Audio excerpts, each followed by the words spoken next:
Hey everybody, it's Brooke with The Buttered Home and welcome to my messy kitchen. Today we're going to be sharing with you one of the recipes that The Buttered Home was founded on. It's our famous steak and potato soup. Now we've done a couple of things ahead of time. I have cooked my steak and my potatoes already. I have a cast iron grill pan, and I cooked my steak in that prior to filming this video, so this is great to use with leftover steak. We're using chuck eye steak. It's a very inexpensive cut of beef, and we've just cubed it up and cooked it really well till it's still kind of pink in the middle like we like it. Also, our potatoes, we use 6 to 8 russet, medium-sized russet potatoes. I washed and peeled them, cubed them up, and then cooked them for about 8 minutes in my Instant Pot, and have allowed them to cool so I can handle them. So with that being said, let's show you how we make a really great soup from scratch.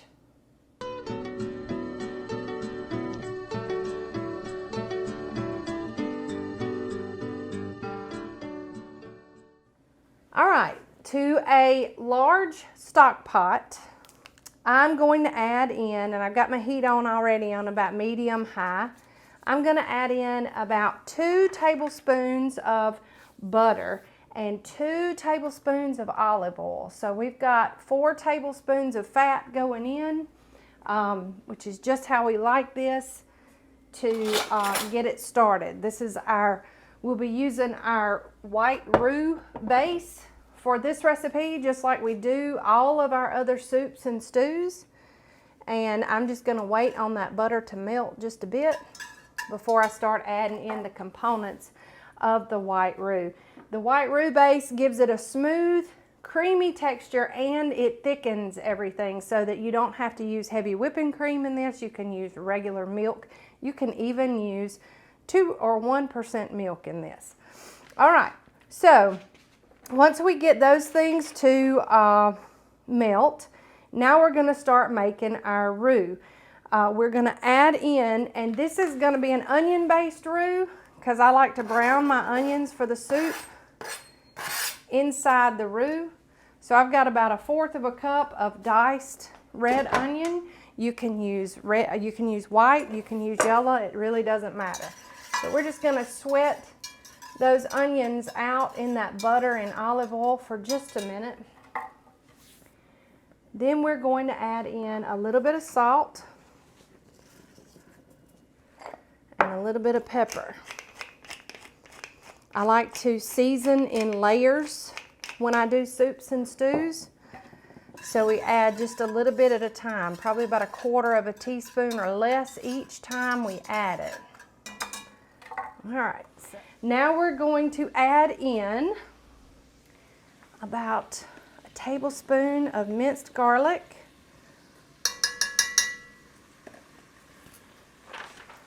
Because it's steak and potato soup, right? And then about 1/4 teaspoon of red pepper flakes. We like our steak and potato soup a little spicy. Feel free to omit those as you see fit.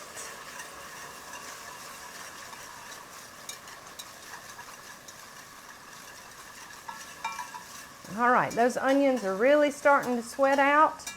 That garlic's going to cook for just a minute. We're just going to make sure that it does not burn.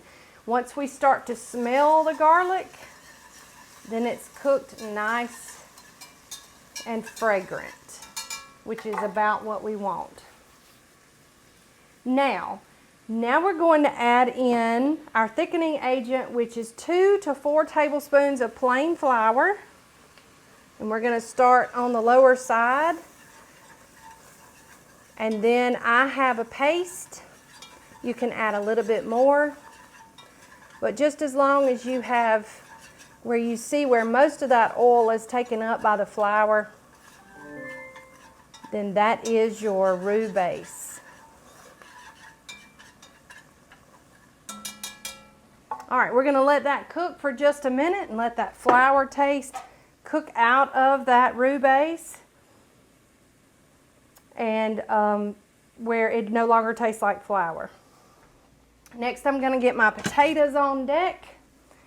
because we're actually going to add those to the roux base because we want the potatoes coated in this thickening agent. So potatoes will help thicken things on their own because they have a starch. But we're going to add those in about a spoonful at a time until we get all of our cooked potatoes in here. Then we're going to stir those in and let them get coated in that roux base. And see, it's fine. These, you can cook these to death because you're going to want them kind of chunky. You're going to want them kind of mashed. But this was actually 4 large russet potatoes instead of 6 to 8 medium.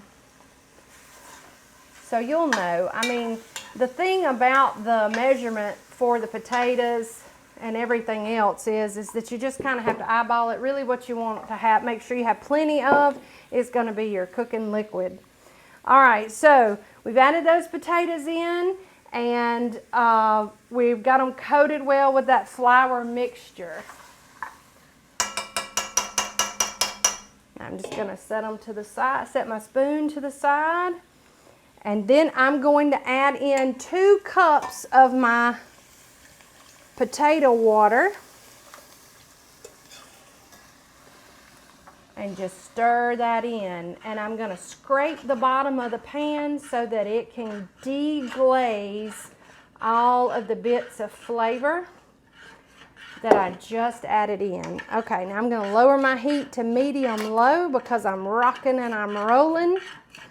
And we're going to deglaze that bottom, and look how thick and delicious it is.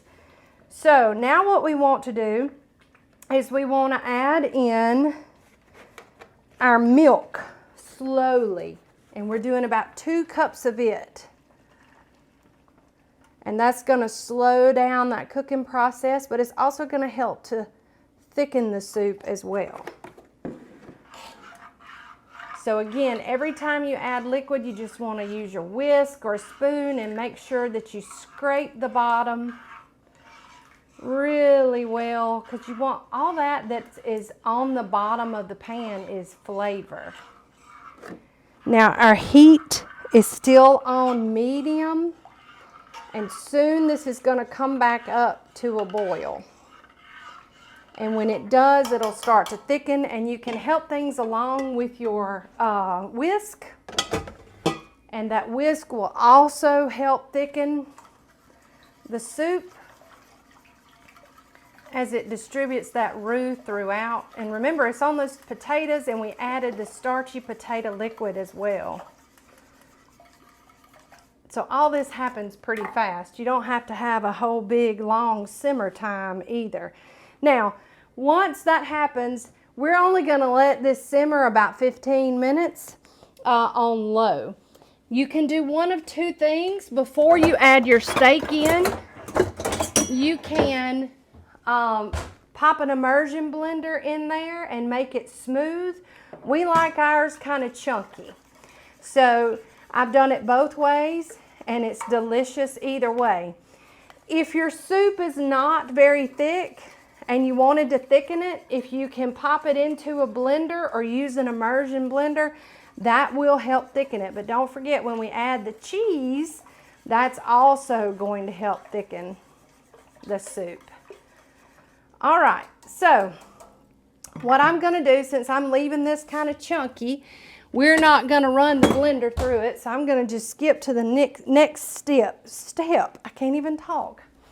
And I'm going to go ahead and add my steak in. So I have my steak already ready over here. And while this is simmering, we're just going to add that steak in, juices and all. Now, follow your heart here. If you like small bits of steak, by all means, chop that steak up. If you like big chunks of steak in there, by all means, then leave it like it is, like we've done here. This soup eats like a big meal, and it is fantastic. See, I can already tell. And we just seasoned that steak like we would any other steak. We used a little bit of Southern Flavor, which is an Alabama company here, and just a little bit of extra pepper. The Southern Flavor has plenty of salt in it, so we didn't need any more salt to add to our beef to season it. But we're gonna let this simmer for about 15 to 20 minutes. You can add the steak in before then, unless you're gonna run it through a blender, like I did, and allow that steak just to cook in with that potatoes. Then at the end, we're gonna come back, we're gonna stir in our cheese, and then I'm gonna serve it up and show you how perfect this steak and potato soup is. And y'all, that took less than, what, 10 minutes? So don't go anywhere. We'll be back with a big heaping bowl of delicious steak and potato soup. Stay with us.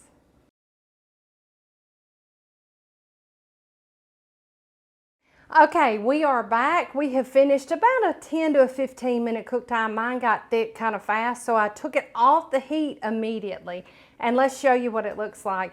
It is all delicious and yummy and perfect and everything you want in a steak and potato soup. Now, what I'm going to do now, since we've removed it from the heat, is I'm going to add some cheese. I mentioned this earlier, that you want to make sure you remember not to get it too thick, because the cheese will actually help thicken it a little bit more. And it changes the color just a bit too. Now, one thing I can tell you, don't mix the cheese in with your whisk. You'll never get all that out. So I'm just going to use a spatula and just mix that cheese in until it's nice and melty. Scrape down my sides really good. Woo, and it's super hot too. And then just make sure all that cheese has melted. And you don't have a big cheese ball in the middle. Because that can happen too. But the cheese also adds a level of flavor. Now I'm going to take this opportunity to take my spoon and just taste it. And it does, it needs, if you can believe it, it needs just a little bit more salt and a little more pepper. I think my cheese is mixed up enough I can use my whisk and get it in there. But when you add that cheese in, just taste it, and then you can give it another level of flavor right there. All right, now we got those mixed in. Let me get that potato off, and I want to, perfect, perfect, perfect. Let's spoon some up. All right, I've got my ladle here, and I want to make sure I get a big helping of that steak. Ooh-wee, yum, yum.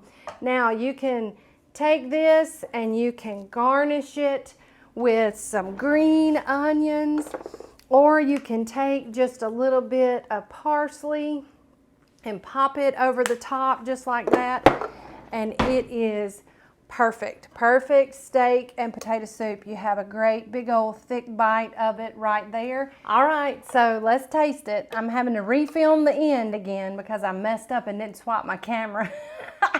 So if this video is choppy, you know why.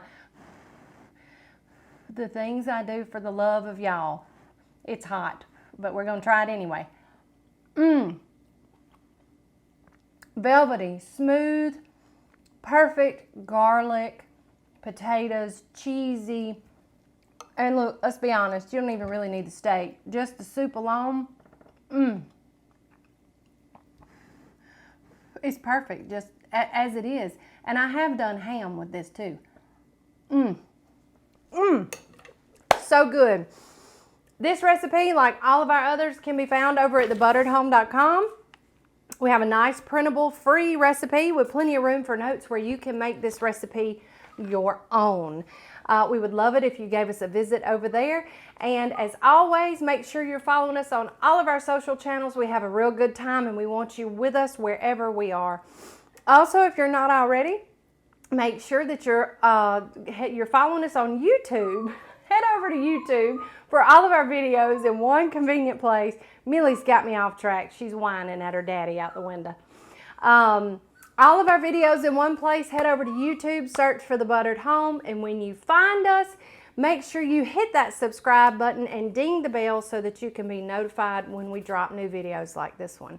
Y'all, we hope you have a fantastic week, and you hope also that you make this steak and potato soup. And as always, from the buttered home to your home, we sure love y'all. Bye.